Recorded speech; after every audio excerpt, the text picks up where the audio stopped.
Symptoms often seem harmless at first. कभी कभी हमें लगता है कि छोटी सी चोट है, कोई गांठ है या हल्का सा दर्द है, लेकिन अंदर ही अंदर कैंसर ग्रो कर रहा होता है इतनी तेजी से कि अक्सर हम समझ नहीं पाते हैं और पकड़ नहीं पाते हैं। हेलो एवरीवन, मेरा नाम है डॉक्टर उर्शिल और आज हम बात करेंगे एंजियोसार्कोमा के बारे में। सबसे पहले एंजियोसार्कोमा क्या है? एंजियोसार्कोमा एक रेयर और अग्रेसिव कैंसर है जो ब्लड वेसल्स या लिम्फेटिक वेसल्स के लाइनिंग से स्टार्ट होता है। ये कहीं भी हो सकता है, आपकी स्किन पे, लिवर में, हार्ट में और ब्रेस्ट, और ये क्वाइटली और रैपिडली स्प्रेड करता है। इसी वजह से ये इतना खतरनाक माना जाता है।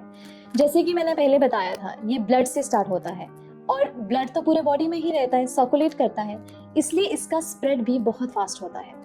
अगर हम इसकी टाइप्स की बात करें, सबसे पहले आता है सबक्यूटेनियस एंजियोसार्कोमा जो स्किन पे होता है और स्किन को अफेक्ट करता है। नंबर 2 पे आता है ब्रेस्ट एंजियोसार्कोमा जो ब्रेस्ट टिश्यू में रहता है। तीसरे नंबर पे है हिपैटिक एंजियोसार्कोमा जैसे कि लिवर में जो डेवलप होता है। और चौथे पे आता है कार्डियक एंजियोसार्कोमा जो दिल में होता है और भी कई ऑर्गन्स में ये हो सकता है। अगर मैं इसके प्रोग्नोसिस की बात करूं तो इसका प्रोग्नोसिस बहुत ही पुअर होता है क्योंकि इसका डायग्नोस डिले होता है, क्योंकि ये एक नॉर्मल ब्रूस या रैश की तरह दिखता है। हमको समझ आता है या जब हमको पता लगता है तब तक ये लंग्स, लिवर जैसे वाइटल ऑर्गन्स तक ऑलरेडी फैल चुका होता है। अगर मैं इसकी ट्रीटमेंट की बात करूं, राइट, तो सबसे पहले हम बात करते हैं सर्जिकल ट्रीटमेंट के बारे में। अगर कैंसर लिमिटेड हो तो रिमूव किया जा सकता है, लेकिन अगर स्प्रेड हो चुका है तो रीअकरेंस के चांसेस ज्यादा रहते हैं। नंबर 2 पे रेडिएशन थेरेपी की अगर मैं बात करूं तो वो किसी ऑर्गन को डैमेज कर सकते हैं और कई साल बाद सेकेंडरी कैंसर का भी रिस्क रहता है। कीमोथेरेपी की अगर मैं बात करूं तो वो कैंसर सेल्स को तो डिस्ट्रॉय करती है, लेकिन बॉडी की इम्यूनिटी इतनी वीक हो जाती है कि जिससे इन्फेक्शंस का रिस्क बढ़ जाता है। प्रोटेक्शन और प्रिवेंशन की अगर बात की जाए तो एंजियोसार्कोमा से पूरी तरह बचाव पॉसिबल नहीं है, लेकिन आयुर्वेदा 2 मूल पिलर्स पर फोकस करता है।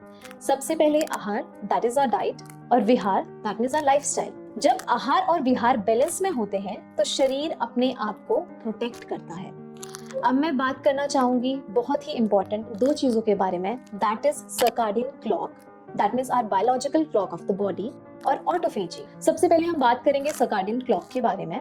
ये एक इंटरनल बायोलॉजिकल क्लॉक है जो आपके बॉडी के ऑलमोस्ट हर फंक्शन को रेगुलेट करती है। कब सोना है, कब उठना है, ब्लड प्रेशर का टाइमिंग क्या है, हार्मोन रिलीज और मेटाबॉलिज्म को कंट्रोल करती है।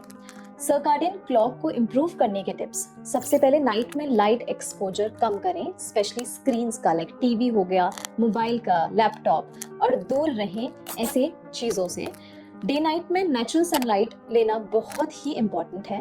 टाइम रिस्ट्रिक्टेड ईटिंग फॉलो करें, एटलीस्ट 8 to 12 आवर्स के अंदर सब कुछ खाना है। रात को देर से नहीं खाएं। रोजाना जमीन पर नंगे पैर चलने की आदत डालें, उसको अर्थिंग भी कहा जाता है। ऑटोफेजी क्या होता है? ये आपकी बॉडी की सेल्फ क्लीनिंग प्रोसेस है जो डैमेज्ड सेल्स को रिमूव करती है और नए हेल्दी सेल्स को बनाती है। इंटरमिटेंट फास्टिंग या उपवास से भी प्रोसेस एक्टिवेट होता है। ये सब कुछ आपके सर्काडियन रिदम और आहार के बैलेंस पर डिपेंड करता है। So before going further, I want to talk about Nisha Mani, a patient of HIMS Hospital. आज 23 मार्च 2025 है। मैंने पहले 1 मार्च 2025 को वीडियो बनाई थी। एक बार रवि इनका चेहरा पास से दिखा भी दो। ये इनकी पुरानी फोटो है, रवि ये भी दिखा दो। ये इनकी फोटो है जब ये हमारे पास आए थे और ये कीड़े पड़ रहे थे, इनके कीड़े चेहरे पे चल रहे थे और इनको एंजियोसार्कोमा बताया गया था। और ये इनका जख्म है, ये इनकी फोटो है देखो। और ये सब बायोप्सी के बाद हुआ। और अभी इनका 23 मार्च क्या बोला था डॉक्टर ने, ये कैंसर दुनिया में लाइलाज है कि ठीक हो जाता है? ये बोल रहे थे ये सबसे एग्रेसिव कैंसर है, नाम दे दिए थे उनका एंजियोसार्कोमा। निशा मनी उड़ीसा की एक रहने वाली महिला है। उनके गाल पर एक छोटी सी गांठ थी। बायोप्सी के बाद वो एक बड़ा और पेनफुल घाव बन गया। डॉक्टर्स ने कहा कि उनका गाल, आंख और जबड़ा निकालना पड़ेगा। फैमिली ने आयुर्वेदा को चुना, of course, because family was distressed, और उन्हें हिम्स हॉस्पिटल आया गया।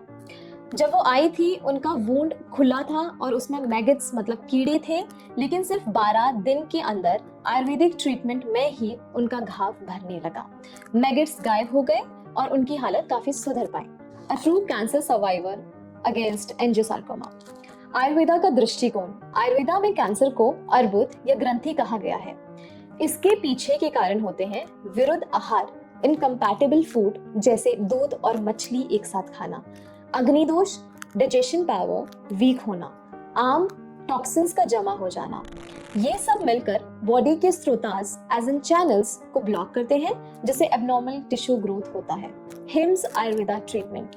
सबसे पहले मैं बात करूंगी पंचकर्मा चिकित्सा के बारे में। सबसे पहले आता है शोधन चिकित्सा, that means your detoxification of the body, जिसमें विरेचन और बस्ती जैसे कर्म आते हैं।